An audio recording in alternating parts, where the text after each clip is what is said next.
good afternoon. I'm here again riding dito sa may Bugtong, Legazpi City. Ang dala ko ngayon bike si Bughaw.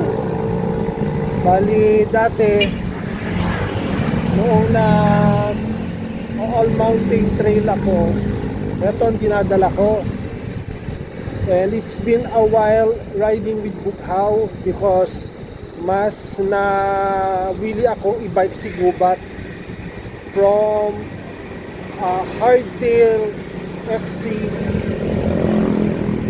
Enduro dati si Gubat. Ngayon kinonvert ko siya into a gravel bike. So ngayon naman ito naman si Bughaw, still ang kanyang mga components may mga pang downhill pa ng mga parts, pero meron na rin ako mga kinonvert. By the way pala, si Bughaw isa siyang bike din na Dartmoor. Paano kasi ako ng Dartmoor ever since kahit nung bata pa ako. BMX bike, Dartmoor, Hatch, Redline, GT, at marami pang iba. Yan, may Mongoose. Pero mas more akong na-attract kay Dartmoor. Kasi si Dartmoor pala, gawa siya sa Belgian. Although manufacture sa China, but still standard niya is sa Belgium. Ngayon si Bughaw isa siyang Dartmoor Bluebird. So pag sinabi mo Bluebird, ito yung mga characteristics na pang all mountain. Pwede siya pang enduro, pwede siyang pang chill lang sa trail o kaya sa gubat. So yan more ang kanyang characteristics bilang sa mountain bike. Ngayon, what I did is wala kong pinalitan is yung kanyang tires from Goodyear tsaka Assegai na tires. So mga pang technical trails. Pinalitan ko yung dalawa ng gulong niya na Maxi Space na 2.1. So difference is mas maganda siyang i-pedal pagdating sa kalsada or sa road. Tapos one thing more, may mga plans akong set up na panibago kasi meron akong handlebar na Spank Vibrocore. So mas maliit siya kumpara dito sa Spank kong pang enduro. So a lot heavier to compared doon. So isa yung sa mga papalitan ko later. Kasi may mga stocks ako na mga parts na mabuti naman hindi ko na dispose. So isa yun sa mga papalitan ko. Pagdating naman sa fork, naka air suspension ako, naka Fox 34 ako na nasa 140 mil ang travel. Pero dati naka RockShox reverb ako na 170 to 180 mil travel. So mataas talaga, mga pang enduro ang dating, pang downhill. So yun, pinalitan ko ng Fox 34 para mas bubaba ang kanyang travel. And yung kanyang rear suspension, siguro around mga 120 to eh. So hindi siya compared dun sa mga Blackbird na nasa 160 ang rear suspension, o kaya yung Thunderbird mas mataas yun. ang travel noon. Talagang pang bundok talaga yun. Oops. Anyway, so ito, it's been a while na bago ko binike ulit si Bughaw. Yun, naninibago ako kasi yung handlebar niya, yung may riser ng konti. Siyempre nasanay na ako sa sa naka corner bar ako na na what's this, corner bar na yung magaan. Kailangan maahon ako, naka-carbon ako noon, carbon na corner bar. So ngayon, habang nagbabike ko si Bughaw, iniisipan ko pa kung ano mga possible na mga setup na kahit pinalitan ko, babagay pa rin sa kanya. Yun, isa na yun. Still yung stem ko, napapalitan ko, Dartmoor pa rin siya, pero mas magaan compared dito kay Spank. Kasi ito si Spank, pang enduro to eh. Malaki ang kanyang tube. Hindi ako specific kung gaano kalaki, basta yung pinakamalaking tube yan. I think 31 yata, parang gano'n, laki. So ngayon, papalitan ko, same with pero yung handlebar, still ang brand, Spank pa rin, pero Vibrocore. Mas magaan kumpara dito.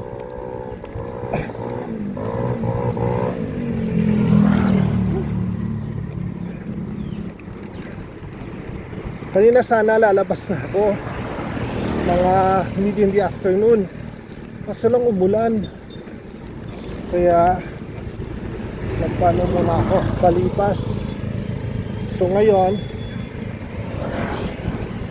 5:30 na, so for sure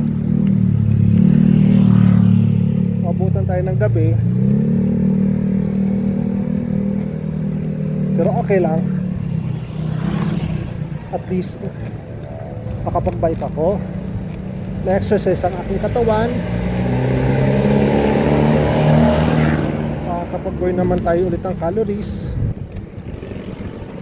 Yan, isa pa yun, bababa blood sugar, healthy living ulit.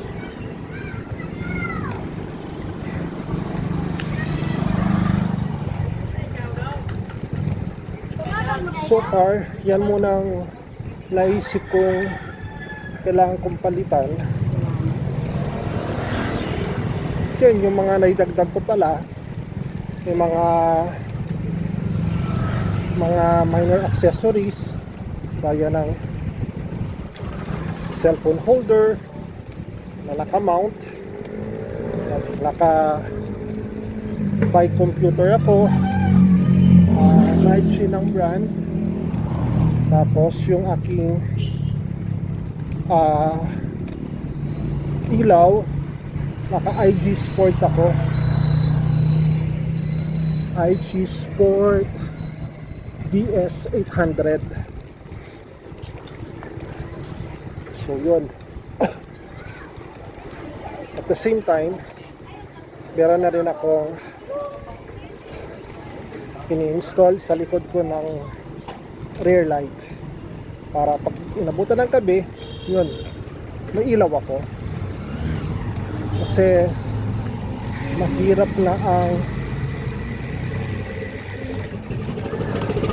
na kasi yung magbike na wala kang ilaw sa gabi. So isa yun dapat sa mga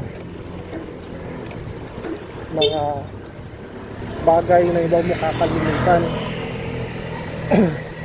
Lalo pag alam mong gagabihin ka, pag na-night ride o lumabas ka lang late in the afternoon, na possible na abot ka ng gabi. For our own safety, ika nga.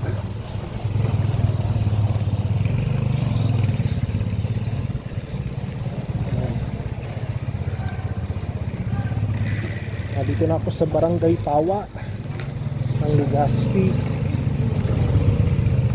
labas po nito sa may Nuestra Señora.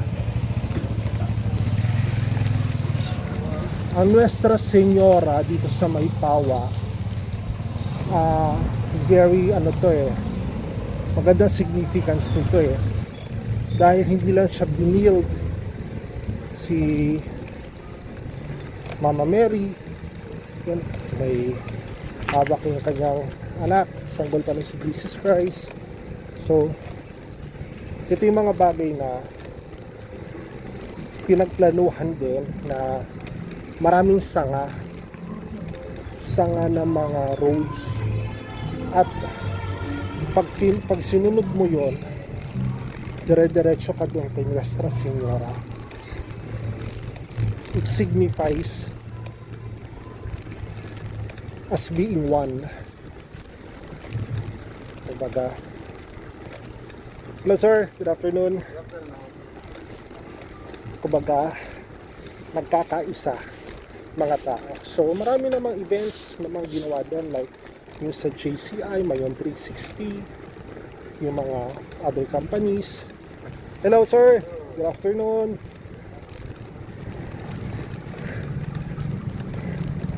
So maganda yung symbolism, magaling yung architect na gumawa nito. So heto, may bridge akong dadaanan dito, pero hindi siya advisable sa mga trucks, mga light vehicles lang, gawa ng hindi na siya ganun ka tibay.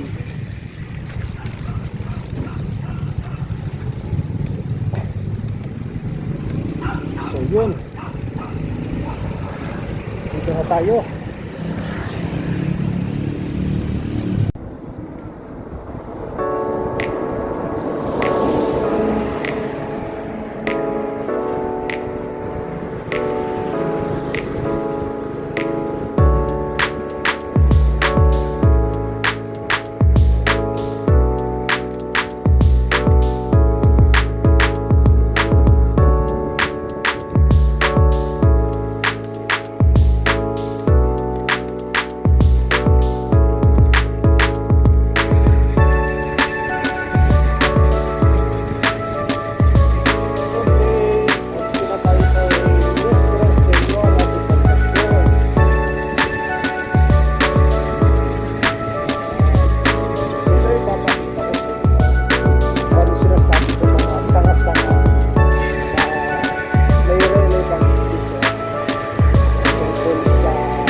Okay guys, ito yung sinasabi ko na nandito na tayo kay Nuestra Señora de Salvacion. Yan siya.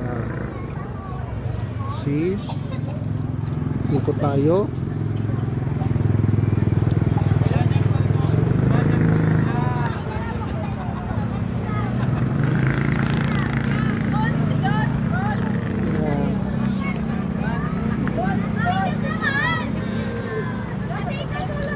Ayan siya, nakalagay, Our Mother of Salvation, pray for us with much love, prayers, and devotion.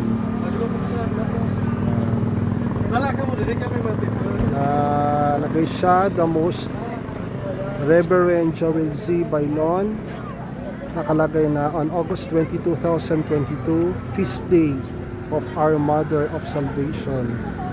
And Diocese Fast Day, 3rd Saturday of August. So, yun yan. Yan siya. So, sa likod niya, nandyan ang Mount Mayon. Yan.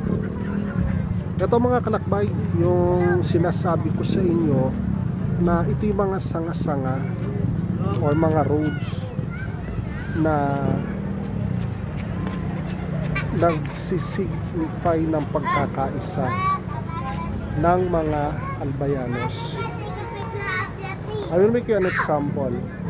Itong road na to, yung tumbok nun yung hill. So dyan, possible dyan dumadaan yung mga galing Sorsogon, Legazpi, yung part ng Daraga. Dyan siya. Dito naman sa kabila, kasi doon sa Mount Mayor, yan yung mga possible yung mga galing 3rd District. Like for example, Pulangi, Uwas, Ligaw, Ginubatan, Kamali, Albay. Or kung galing kang Naga, yan, may daan dyan. Dito naman sa kabila, ito na may papuntang 1st District. Ano itong 1st District? Ito yung mga galing ng Kiwi, Malinaw, Tabaco, Pakakay, Santo Domingo, yan, Albay. So papunta yan. So ito naman, yan, daanan din to papuntang sentro ng Legazpi. Yung ano yan, Mataga Legazpeño. Yan ang daan. So yan ang sanga. Okay. Kaya yan ang ano nito. So magandang pagkaano nito, pagkalagay dito. Hindi lang basta-basta tinayuto dito, kundi maganda yung spot na pinagtayuan kay Nuestra Señora de Salvacion.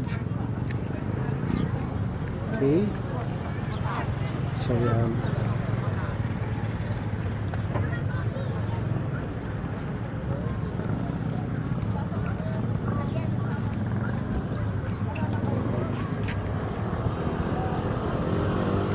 Yun.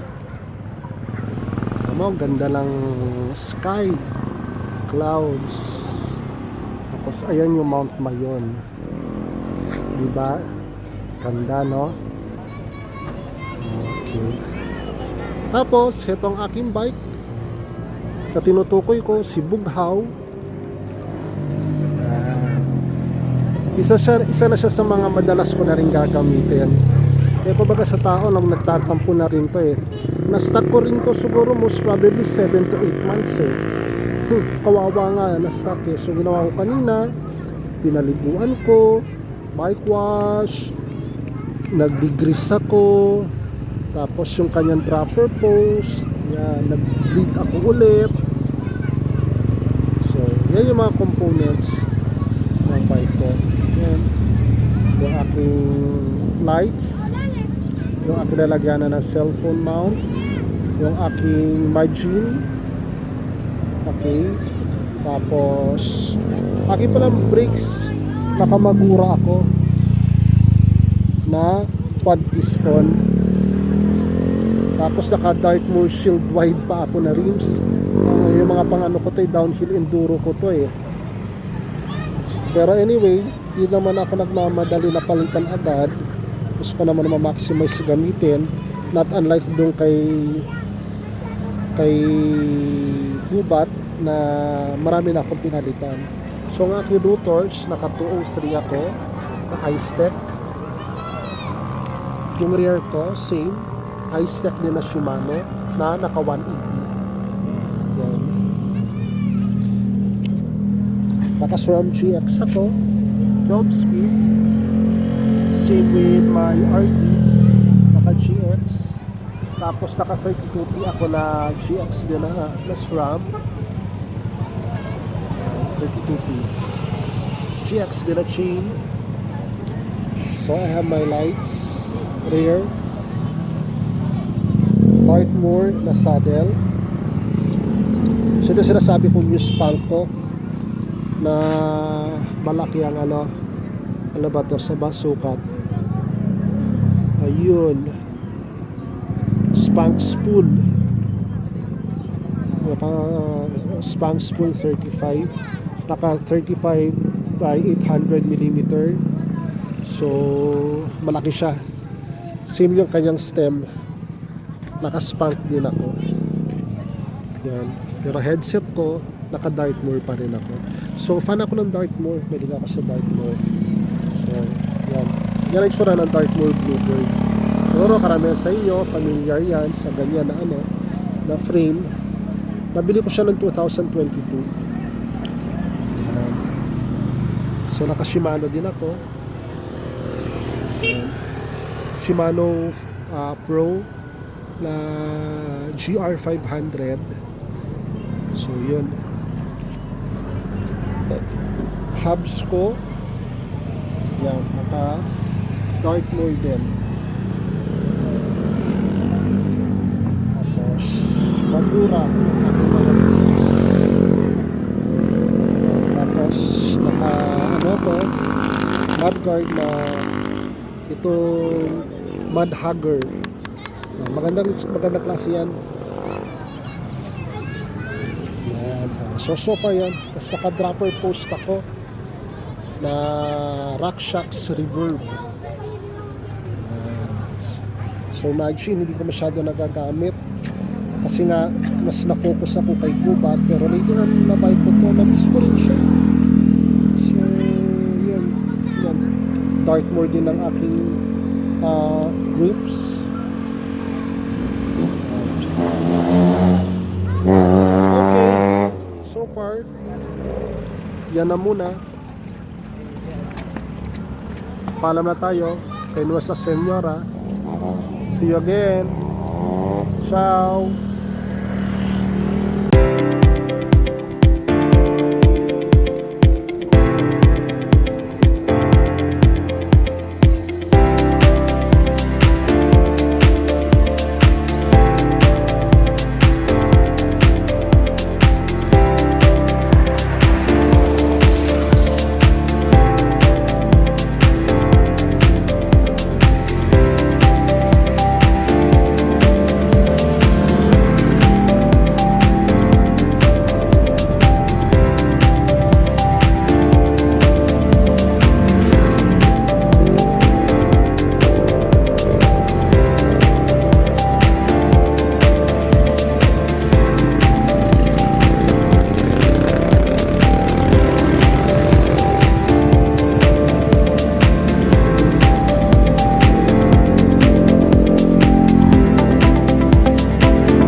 Hello, I'm back.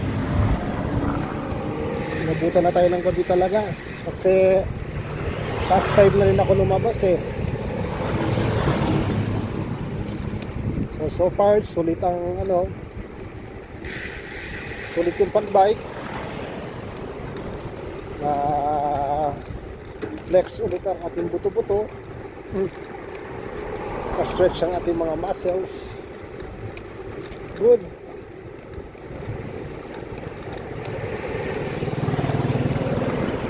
Good for today's biking.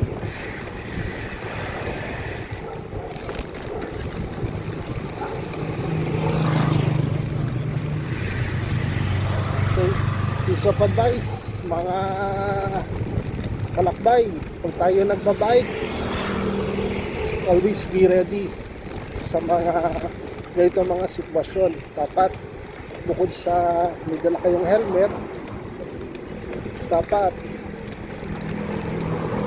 naka-ready rin ang inyong mga lighting gears, kagaya ng mga headlights, rear lights, or ano pa, like mga reflectorized gadgets. Ayun. Kasi mahirap na tayo'y magabihan, abutan tayo ng dilim na wala tayong ilaw. So yun lang.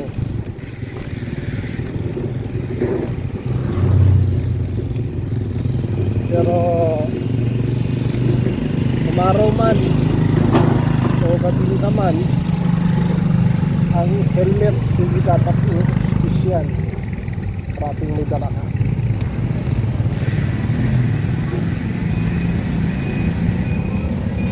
Okay guys, till then mga kalakbay, see you soon. And kapag nagustuhan mo yung aking video, paki-like na lang po and subscribe. Okay? Susunod, pasyal ko kayo uli sa part pa ng Legazpi. And shoutout nga pala sa ating Director ng Department of Tourism, si Sir Aguas.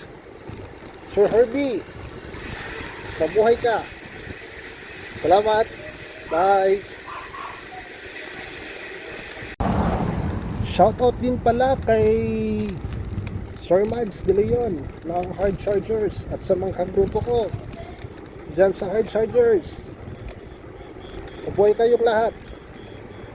Si Don Castrense ng Chill Bikers, Idol.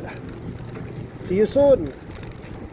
Si Bicolano Siklista, dyan sila Rex, sila Bam. Sino pa dyan? Mabuhay kayo. Lalo na si Sir Benjamin Santiago ng East for Hearts. Mabuhay po kayo, sir. See you soon. Ciao.